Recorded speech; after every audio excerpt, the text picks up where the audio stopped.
Qu'est-ce que le trading? Si je te dis trading, tu penses peut-être à des écrans qui clignotent, à des chiffres qui bougent dans tous les sens, à des types en costume stressés qui hurlent au téléphone. Mais en réalité, le trading, c'est beaucoup plus simple que ça. Et aujourd'hui, je vais te montrer que même si tu connais rien du tout, tu peux comprendre exactement ce que c'est et comment ça fonctionne. Salut, c'est Fanny, bienvenue dans cette vidéo. Et si tu tombes ici pour la première fois, je suis tradeuse indépendante depuis bientôt 3 ans. Je vis de mon activité et j'accompagne ceux ou celles qui veulent se lancer sur les marchés financiers. Mais aujourd'hui, je vais laisser de côté les termes techniques et les stratégies avancées. Je veux t'expliquer le cœur du trading, celui que j'aurais aimé comprendre quand j'ai commencé. Alors si tu as déjà été curieux et que tu as déjà entendu parler du trading sans jamais oser creuser, cette vidéo est faite pour toi. C'est quoi exactement faire du trading? À l'origine, le mot de trading vient de l'anglais trade, ce qui veut dire échanger. Donc le concept de base, c'est acheter quelque chose pour le revendre. On pourrait parler de n'importe quel bien. Quelqu'un qui achète des sneakers en édition limitée à 150 € et qui les revend 400 €, il fait du trading. Idem pour une personne qui achète des cartes Pokémon, des voitures anciennes, de l'art, enfin peu importe. Le trading, c'est ce mécanisme d'achat-revente basé sur l'évolution des prix. Mais dans le trading, on ne parle pas de biens physiques. On parle d'actifs, or, pétrole, matières premières, d'actions, des parts d'entreprises comme Tesla, Apple, LVMH, de devises, yens, euros, dollars, livres, et bien sûr des crypto-monnaies. Et la grande différence, c'est que tout est numérique et que tu peux acheter, vendre, gérer, analyser, tout ça juste avec un simple ordinateur connecté à Internet. Alors bien sûr, on ne fait pas ça juste pour le plaisir de cliquer. Le but, c'est de faire ce qu'on appelle une plus-value, c'est-à-dire gagner de l'argent en vendant plus cher que ce qu'on a acheté. Mais ce que beaucoup oublient de dire, c'est qu'on peut perdre. Imaginons que tu achètes un vélo électrique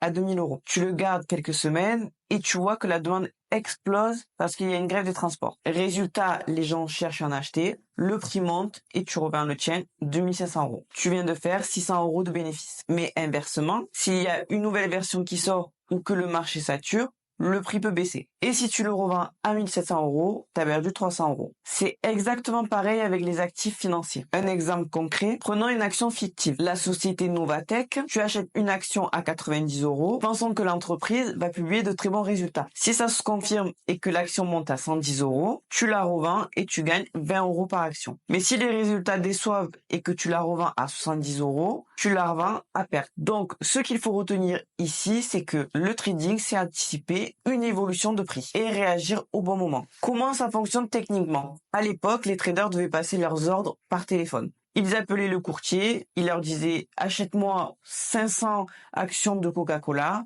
et ils attendaient la confirmation. Aujourd'hui, on est en 2025, tout se fait en ligne via ce qu'on appelle une plateforme de trading. Tu ouvres ton ordi ou ton téléphone, tu analyses les graphiques, tu décides soit d'acheter ou vendre et à un ordre, ton action est sur le marché. Mais pour pouvoir passer cet ordre, il te faut un courtier, appelé aussi broker. C'est l'intermédiaire entre toi et le marché. C'est lui qui exécute les ordres. Et comme n'importe quel intermédiaire, il prend une commission, souvent sur chaque transaction. C'est ce qu'on appelle le spread ou des frais fixes. Les graphiques, ce ne sont pas juste des jolies courbes, ce sont des outils d'analyse. Ils te montrent comment le prix a évolué dans le temps, seconde après seconde, jour après jour. Ils t'aident à repérer des tendances, des niveaux clés, des zones stratégiques, où rentrer ou sortir. Par exemple, moi, quand j'ai une position ouverte, j'ai des graphiques sous les yeux. Je regarde si mon scénario se confirme, je vérifie la volatilité et mes zones techniques. Et surtout, je garde toujours en tête ma stratégie, mon risque et mon objectif. Un petit rappel essentiel, quand tu achètes de l'or, ne reçois pas un lingot qui arrive chez toi. Quand tu traites du blé ou du pétrole, tu ne stockes pas dans ton garage, qu'on soit bien d'accord. Il faut savoir aussi qu'en trading, tu peux gagner de l'argent quand le marché baisse. C'est ce qu'on appelle la vente à découvert. Tu vends un actif que tu ne possèdes pas en pariant que son prix va baisser. Tu le rachètes plus tard à un prix plus bas